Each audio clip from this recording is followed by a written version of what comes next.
एवढी मोठी घटना घडल्याच्या नंतर तुम्ही काहीतरी मुंबईच्या रेल्वेने प्रवास करणाऱ्या लोकांसाठी काहीतरी सांगण्यासाठी याल अशी अपेक्षा होती, पण ते फक्त एक्झामिन करून आम्ही तुम्हाला कळवतो, तुमच्याशी बोलतो ही त्यांची उत्तर होती. आम्ही जे मुद्दे मांडलेत आणि ते मुद्दे पूर्ण कसे करून घ्यायचे याच्या बाबतीत आम्ही नक्कीच ह्याच्यापुढे आमचा पाठपुरावा करू. आम्ही 2-3 गोष्टीच्या प्राधान्याने आम्हाला गरजेच्या दिसतात.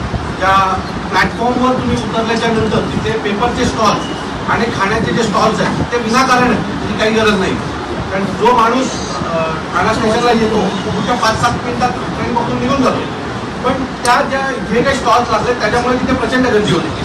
त्यामुळे ते स्टॉल्स तात्काळ हटवावे याच्यासाठी आम्ही प्रयत्न करू. पुढच्या 8 दिवसानंतर ते स्टॉल तुम्हाला रेल्वे स्टेशनवर दिसणार नाही एवढं खात्री करू. मला रेल्वे प्रशासनाचा जो काही भोंगळ कारभार आहे तो यात पुन्हा एकदा दिसला. सतत लोक मरत आहेत, सतत ॲक्सिडेंट होत आहेत, त्याच्यावरही ते काही बोलत नाही आहे. आज आम्ही जे काही मुद्दे मांडले त्याच्यावरही ते काही बोलत नाही. त्यांना बंद दारात माझ्याशी चर्चा करायची आहे.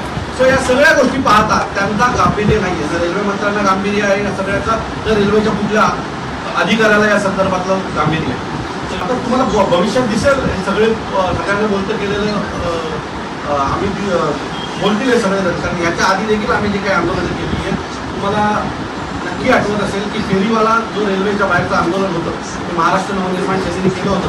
आणि आता तुम्ही जर याल तर 99% फेरीवाले आता रेल्वे स्टेशनवरून 100 मीटरमध्ये गायब झालेले आहेत. 8 दिवसापूर्वी मी केलेलं आंदोलन आहे, प्लॅटफॉर्मला शेड नव्हती. आज जर तुम्ही जाल तिथे संपूर्ण सगळे शेड लागलेले आहेत. ह्या देखील आम्ही ज्या काही मागण्या केलेल्या आहेत त्या यांच्याकडनं पूर्ण केल्याशिवाय आम्ही शांत बसणार. मी तुम्हाला सांगतो 8 दिवसाचं आमचं हे अल्टिमेटम आहे. 8 दिवसानंतर जर याच्यावर कारवाई सुरुवात झाली नाही तर महाराष्ट्र नवनिर्माण सेना आमच्या पद्धतीने या सगळ्या गोष्टी करून घेईल. आम्हाला त्या 8000 केसेसवर काम करायचं. जे 8000 केसेस पेंडिंग आहेत त्यांची रेल्वे अपघातात मृत्यू झाला आहे आणि अशा कुटुंबांना जे मदत मिळायला पाहिजे होतं ते मिळत नाही.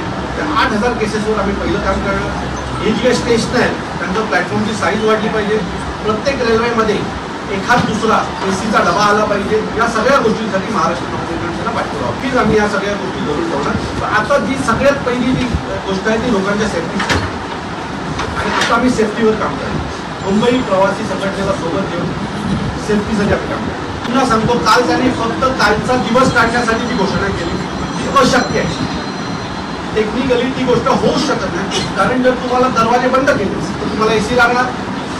जेवढे दरवाजाच्या बाहेर उभे असतात किमान त्यांना हवा येत असते. आतमध्ये जो उभा राहतो ना त्याला विचारा त्याची परिस्थिती काय असते पुढच्या 1 तासभर. सो ही अशक्य गोष्ट आहे. काल त्यांनी दिलेलं फक्त ते आपल्याला एक लाडू आहे, त्याच्या व्यतिरिक्त काही नाही. आता प्रत्येक 3 मिनिटाला एक ट्रेन येते, 2 मिनिटाला एक ट्रेन येते, बरोबर आहे. तरीही आपल्याकडे हालत खराब आहे. 280 रेल्वेने एसी ट्रेन आणून चालवणार कुठं तुम्ही? तुमच्याकडे टायमिंग आहे का? शेड्यूलमध्ये टायमिंग ठेवायला जागा आहे का? आणि प्रत्येक 2 मिनिटांनी तुमची ट्रेन आहे. हे खोटी आश्वासन आहे आणि ही पूर्ण होऊ शकणार नाही. आणि जर तुम्ही एसी आणणार असाल तर तुम्हाला नॉर्मल रेट ठेवावं लागेल. कारण बदलापूरवरून जो प्रवासी विटीला जातो, CSTला जातो, तो त्याला 17-18 हजार रुपये पगार आहे. तुम्ही एसी ट्रेन आणून करणार काय सगळ्यामध्ये?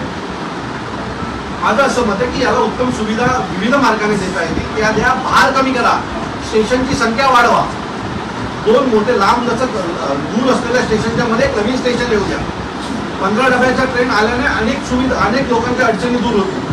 जो प्लॅटफॉर्मवर होणारी गर्दी आहे ती कमी होती. कारण अडचण अशी होती, एखादी जर मेल गेली तर हे लोक सगळे लोकल बाजूला सारून टाकतात आणि त्या दरम्यान एका ट्रेनला येणारी लोक, दुसऱ्या ट्रेनला येणारी लोक, तिसऱ्या ट्रेनला येणारी लोक यांची संख्या सतत वाढत जाते. मग मेलसाठी एक वेगळी लाईन आहे का? त्याचा वापर तुम्ही करणार आहात का? मेलसाठी वेगळी लाईन असताना तुम्ही त्यांना इकडनं का पाठवता? लोकलच्या लाईनवरनं का पाठवताय? 2 नंबर, 3 नंबर, 4 नंबर, 5 नंबर का पाठवताय? 6, 7, 8 नंबर तुम्ही नवीन आणलाय ना, त्याच लाईनला त्यांना ठेवा ना. सो या गोष्टी होत नसल्यामुळे हा भार वाढतो.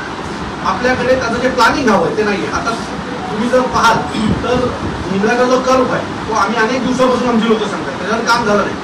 पण तुम्ही दुसरीकडे काश्मीरला ते काम करून दाखवलं ना. सो काश्मीरसारखी जर गोष्ट तुम्ही करू शकता तर ही तर फार सोपी गोष्ट होती. करायला जाण्यात हवी आणि इच्छाशक्ती हवी. ती इच्छाशक्ती मुंबईच्या अधिकाऱ्यांमध्ये नाही. म्हणून मुंबईला मुंबईचा रेल्वे बोर्ड हवा आहे. ते झालं तर बऱ्याचशा प्रॉब्लेमच्या सोल्युशन इथल्या इथे आपल्याला शोधता येईल. मी तुम्हाला सांगतो, हा फक्त भारतीय जनता पक्षाचा अट्टास आहे. गुजरातवरनं मुंबईला येणाऱ्या ट्रेनी कोण कोण जाणार आहे? इथं गुजरातला कोण जाणार आहे? मुंबईला जाणार आहेत का? गुजरात ते दळणवळणाचं साधन आहे का? आज म्हणजे ते 1.5 कोटी रुपये जो खर्च करताय तो जर आपल्या मुंबई रेल्वेवर केला असता तर मला वाटतं की ही एशियातली 1 नंबरची रेल्वे झाली असती. पण फालतू खर्च करणं, गुजरातचं कनेक्टिव्हिटी वाढवणं एवढंच काम चालू आहे. त्याचा फायदा आम्हाला मुंबईकरांना मिळतो. मला असं वाटतं की सगळ्यात मेजर जी गर्दी आहे ती ठाणे, कळवा, मुंब्रा, दिवा, बदलापूर, अंबरनाथ या पट्ट्यामध्ये प्रचंड मेजर. या लाईनला काही नवीन करता आलं तर ती गर्दी स्पीड होऊ शकते. तुम्हाला इथले मध्ये स्टेशन वाढवावी लागतात. तुम्ही लोकांना बाहेर बिल्डिंग बांधायचे परवानगी देताय, सगळं करताय, त्याचं करणार काय? ट्रान्सपोर्ट व्यवस्था कुठे आहे? रेल्वेनी लोक का प्रवास करतात? कारण जर तुम्ही डोंबिवलीवरनं निघालात तर ठाण्याला पोहोचायला 20 मिनिटं लागतात आणि रस्त्याने 2 तास लागतात.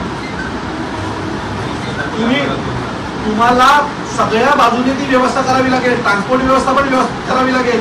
बसेसची संख्या वाढवावी लागेल. चांगल्या दर्जाच्या बसेस आणाव्या लागतील. पीएमपीच्या बसेस चांगल्या दर्जाच्या असल्या पाहिजेत. रस्ते चांगल्या दर्जाचे असले पाहिजे. तरच हा भार कमी होईल. तुम्हाला दोन्ही बाजूने तेव्हा काम करावं लागेल.